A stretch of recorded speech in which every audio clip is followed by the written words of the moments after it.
Every journey has a spark, and when we trace it back, we discover the origin. Hi, my name is Clint John, and I am the host for The Origin. Welcome to a space where we invite leaders, innovators, entrepreneurs, and people who are successful to talk about the roots that shape their journey. Today, to kick off our podcast, I am so happy to have our Commissioner for District 1 of Miami-Dade County, Commissioner Oliver Gilbert. Commissioner, thank you so much for being here today with us. Thank you. I appreciate the invitation. Awesome. Listen, sir, you have shaped my journey since fourth grade. I wear this bow tie now, and it was all because of one picture that I saw with yours. And I was like, if I could at least try to imitate something that a great person does, maybe I'll be great one day. So I thank you so much for your inspiration, not just for me, but for many other young persons throughout our county and nationally. And that's very kind, Clint. What do you consider your origin? The people, the places, or the moments that shaped your journey? Oh, wow. So it's interesting because when I'm asked to introduce myself, I have a very long and extensive bio. How I introduce myself as a simple kid from Miami Gardens trying to live my life as a spiritual being. So I was born and raised in the area that is Miami Gardens.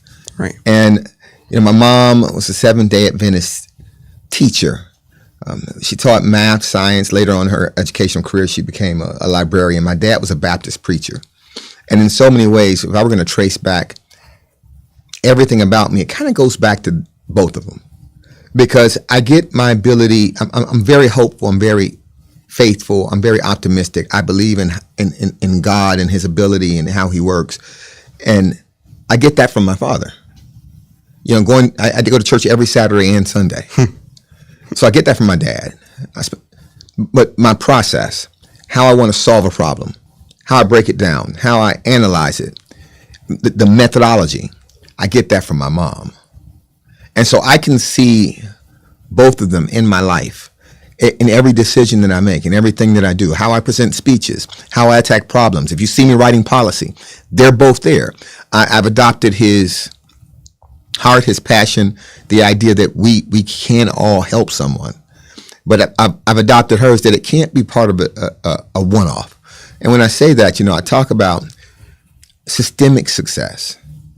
She believed that the world has a lot of talented people, and you can get success from just one talented person. But if you really want to change something, you had to produce a system that actually gave you outcomes more oftentimes than not. And so I'm always looking to produce that system in policy. So when you look at the things that I did in Miami Gardens as mayor, I didn't say, hey, yeah, you're going to open up this business. No, I changed the zoning. I changed the zoning. So now these are the businesses. Oh, yeah, it's hard about business. Okay, I'm going to remove some of these requirements so that I didn't have to actually be there to actually walk everybody who wanted to open a business. Remove those barriers. I could actually just, I remember working with Topgolf, our first big get. And it was just changing the zoning, changing the minds of the community. If they didn't change their minds, that's fine. We're going to do this anyway. And then watching the success, and then things start to happen. But that's because of, the heart that he gave me and the mind that I learned from her. And so if I were thinking that was my origin from the very beginning, it's definitely that. Now, as to public service, I would never go into public service if Miami Gardens hadn't become a city. Law student, lawyer, worked for a state representative. I transitioned to the state attorney's office. I would have transitioned to a firm and just been really, really rich. Right. Yeah, Miami Gardens becomes a city. And my hometown, I don't know that there's a person who loves a place more than I love Miami Gardens. And so I know what people were saying about us, and I know who we actually are. And that delta was huge. And so I would see all these folks, some of my friends, I'm going to move to Atlanta.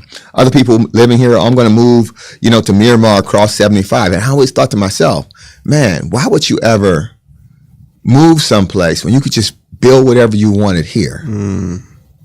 And so I knew that I wanted to have my voice as a seminal voice in the conversation that helped develop what then a very young city would become.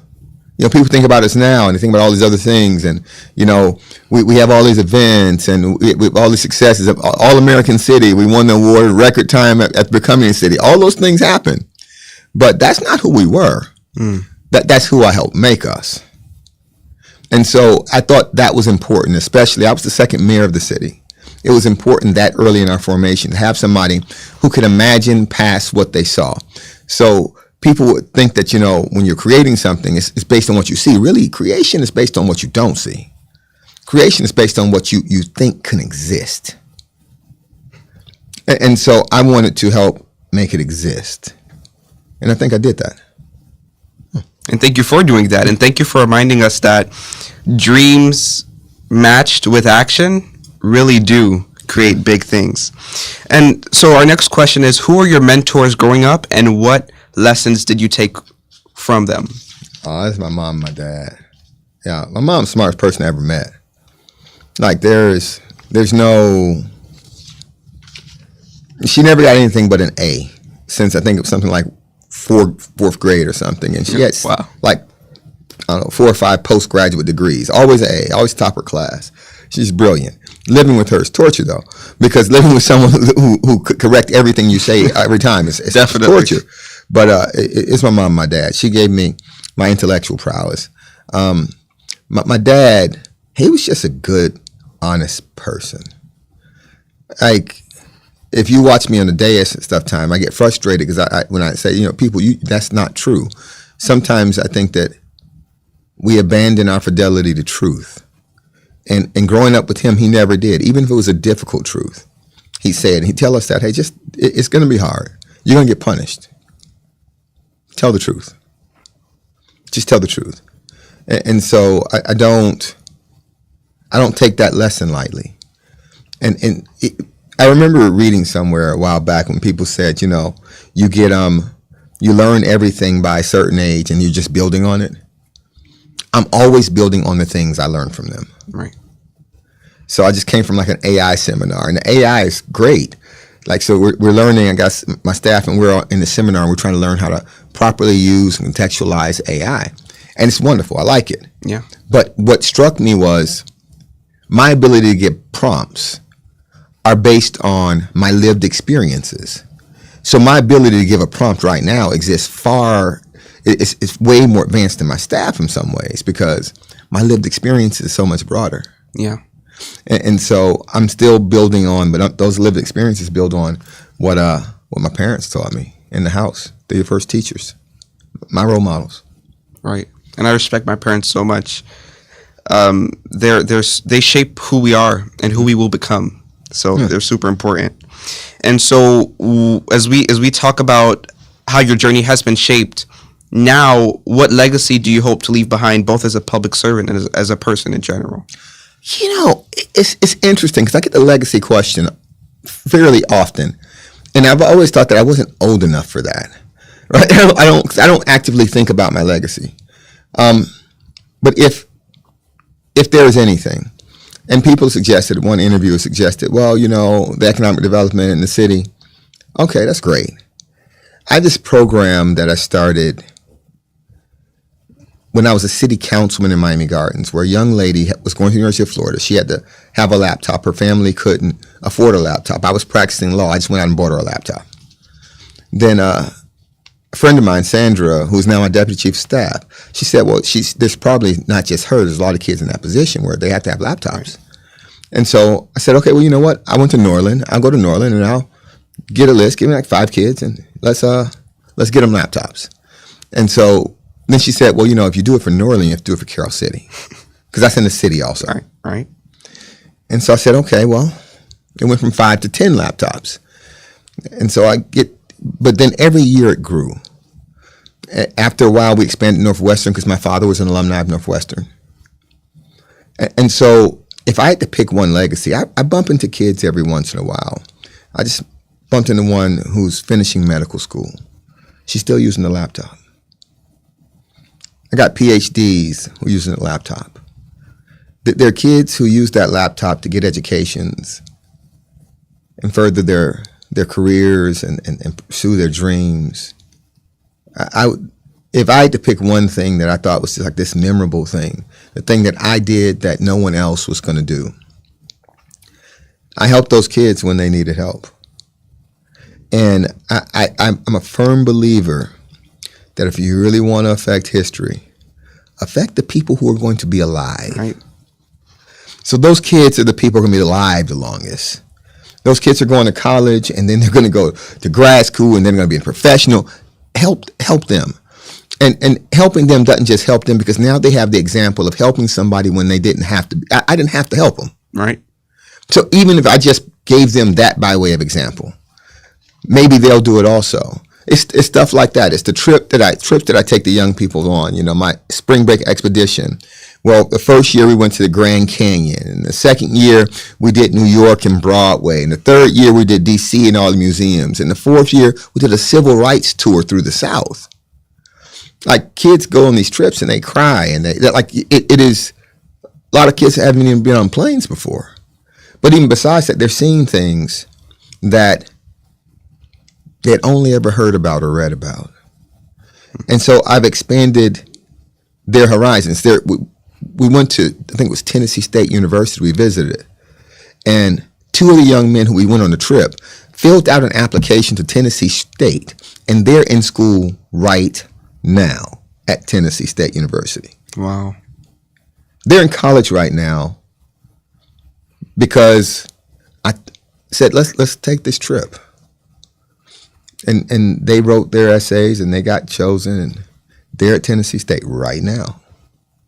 And so things like that, if I had to choose a legacy, I don't know what any of those young people will do, but affecting young people like you, y'all are going to do amazing things. I have that confidence. I have that faith. And so let that be my legacy. And your legacy is going to truly live on, because long after you're gone, the persons who you impacted are still going to live, and they will pay that forward, and the legacy will live on through their children and their children's children and their children's children's children. As we talk about young people, if you had to go back and tell your younger self some advice, what would you tell him? Don't eat Snickers bars wrapped in Jamaican patties. It's bad for you. It tastes great, but it's way too much calories. When you get to be 50, you're going to have to work extra hard to get this fat off you. Don't do it. Don't do it. I would say don't do that. Crazy combination. Yeah, don't do it. Like, I see these kids now eating hot sausages, which is disgusting, dipped in like whatever. I'm like, the hot. Yeah, I what are you doing? Your body. Your body's gonna rebel against you at some point. I would tell myself to read more. I mean, I read a lot, but I would tell myself to read more. If I could talking to myself and my younger self existed today, it's so much easier now.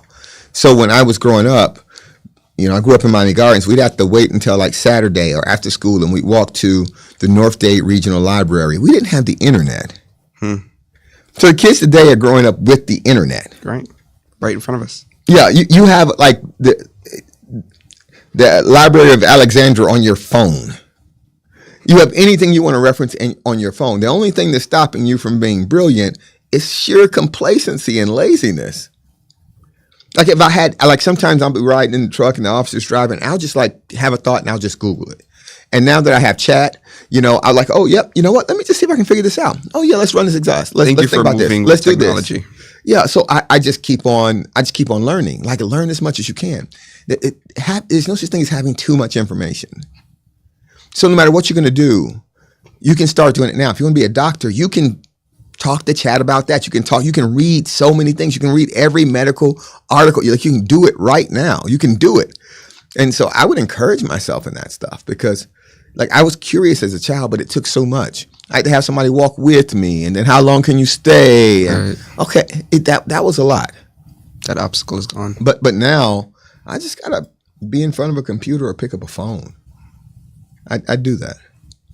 Yeah, and that's so important, because every brick we lay today sets the foundation for tomorrow. So thank you, Commissioner Gilbert. Your story, your wisdom, your roots, they really teach us, and they remind us that greatness doesn't just appear.